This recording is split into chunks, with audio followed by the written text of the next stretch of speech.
अखिलेश यादव के गठबंधन टूटने के बयान के बाद अब क्या करने जा रही हैं पल्लवी पटेल और क्यों पीडीए का हिसाब वो आगे जारी रखेंगी, क्या है इसके पीछे की इनसाइड स्टोरी हम आपको बताते हैं। दरअसल समाजवादी पार्टी के राष्ट्रीय अध्यक्ष अखिलेश यादव ने तो घोषणा कर दी, एक तरीके से एक बड़ा बयान दे दिया कि अपना दल कमेरावादी यानी कि जो पल्लवी पटेल की पार्टी है उसके साथ समाजवादी पार्टी का 2024 लोकसभा चुनाव में कोई गठबंधन नहीं है। ये गठबंधन 2022 विधानसभा चुनाव तक था। अब अखिलेश यादव का ये बयान सुनकर तमाम विपक्षी दल हैरान रह गए होंगे और पल्लवी पटेल के समर्थक तो खास तौर से हैरान रह गए, क्योंकि उनको उम्मीद थी कि कहीं ना कहीं देर सवेर बात जरूर बन जाएगी। लेकिन अब समाजवादी पार्टी ने क्लियर कर दिया है कि जो छोटी रीजनल पार्टी हैं, जो तमाम तरीके से प्रेशर टैक्टिक्स कर रही हैं, उनको वो जगह नहीं देने जा रही। अब अखिलेश यादव का जैसे ही बयान आया उसके बाद पल्लवी पटेल तो हैरान रह ही गई, लेकिन एक पॉलिटिकल पर्सन जैसे कि आगे की तैयारी करता है, जो कुछ भी होता है वो फेस करता है, उसी तरह अब अपना दल कमेरावादी भी आगे की तैयारी में वो पार्टी जुट गई है। पल्लवी पटेल ने आगे का प्लान भी तैयार कर लिया है, प्लान ए और प्लान बी। सूत्रों की माने तो अब पल्लवी पटेल अभी भी ये जरूर कोशिश करेंगे कि ये गठबंधन बच जाए, कि अगर वो ये भी कोशिश कर सकती कि कांग्रेस के जरिए किसी तरह बात बन जाए, क्योंकि पिछले दिनों पल्लवी पटेल मुंबई गई थी। वहां पर राहुल गांधी की भारत जोड़ो न्याय यात्रा जब समाप्त हो रही थी तो उन्होंने राहुल गांधी और प्रियंका गांधी से वहां पर मुलाकात भी की थी और साथ ही में प्रियंका गांधी से कहा था कि अगर वो यूपी में जो इशू चल रहे हैं वो सॉर्ट आउट करा सकें गठबंधन से जुड़े, तो उनको ये बात बोली भी गई थी वहां पर कांग्रेस की ओर से कि हम इस इशू को सॉर्ट आउट कराने की कोशिश करेंगे। तो हो सकता है कि कांग्रेस की मदद से पल्लवी पटेल किसी भी तरह इस इशू को सॉल्व कर ले, क्योंकि वो 3 सीटों की घोषणा कर चुकी हैं, मिर्जापुर, फूलपुर और कौशाम्बी, जहां वो लड़ना चाहती हैं। अगर 2 पर भी समाजवादी पार्टी एग्री करती है तो वो इस अलायंस में रहेंगी। लेकिन एक और प्लान है जो उन्होंने आगे के लिए तैयार कर लिया है।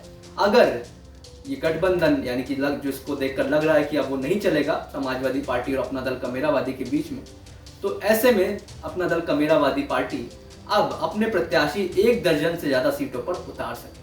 पहले तो 3 सीटों पर प्रत्याशियों के नाम आएंगे जो कि इस दल ने घोषित कर दिए, जो सीटों के नाम कर दिए हैं, यानी कि फूलपुर, मिर्जापुर और कौशाम्बी। इन तीनों सीटों पर प्रत्याशियों के नाम जल्दी ये पार्टी घोषित कर सकती है।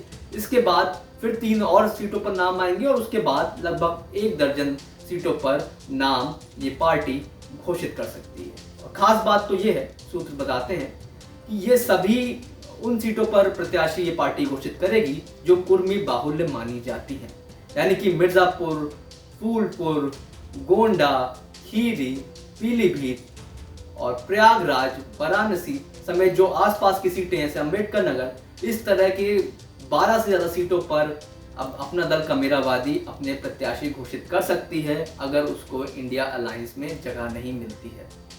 खास बात यह भी है कि पल्लवी पटेल पीडीए का नारा जारी रखेंगी, यानी पीडीए का जो स्लोगन है उसको जारी रखेंगी, जिसके तहत वो टिकट बंटवारा भी करेंगी। यानी कि वो एक विपक्षी नेता के तौर पर ही, विपक्षी दल के नेता के तौर पर ही कैंडिडेट उतारेंगी, यानी जो पीडीए का जो फॉर्मूला है उसको टिकट बंटवारे में भी दिखाएंगी, यानी कि अल्पसंख्यक और दलित और पिछड़ा तीनों वर्गों के लोगों को टिकट मिलेगा। खासतौर से मुस्लिम उम्मीदवार और यादव उम्मीदवार को भी वो टिकट दे सकती हैं। यानी कि अगर वो अलग लड़ती हैं और कुछ सीटों पर मुस्लिम या यादव प्रत्याशी देती हैं तो विपक्ष के वोटों पर भी कुछ सीटों पर सेंधमारी कर सकती हैं।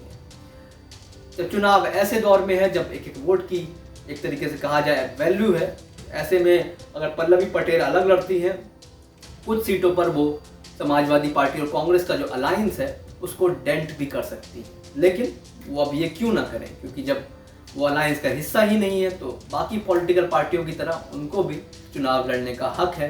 तो वो इस तरह का प्लान कर रही है कि असली पीडीए क्या है उसके एक स्लोगन के तहत वो आगे बढ़ेंगी और उस पर प्रत्याशी उतारेंगी। लेकिन फिलहाल तो कोशिश ये है कि किसी तरह आखिरी में बात बन जाए। 3 में से 2 सीटों पर भी अगर बात बनती है तो अपना दल कमेरावादी इस गठबंधन में रुकेगी, लेकिन जो स्थितियां हैं वो बदतर होती जा रही हैं और उनको उम्मीद थी कि कांग्रेस शायद बीच में मीडिएटर का काम करे, लेकिन उस तरीके से परिस्थितियां फिलहाल तो बनती नहीं जा रही हैं। तो ऐसे में उन्होंने अब प्लान बी पर भी काम करना शुरू कर दिया। तो ये थी आज की इनसाइड स्टोरी।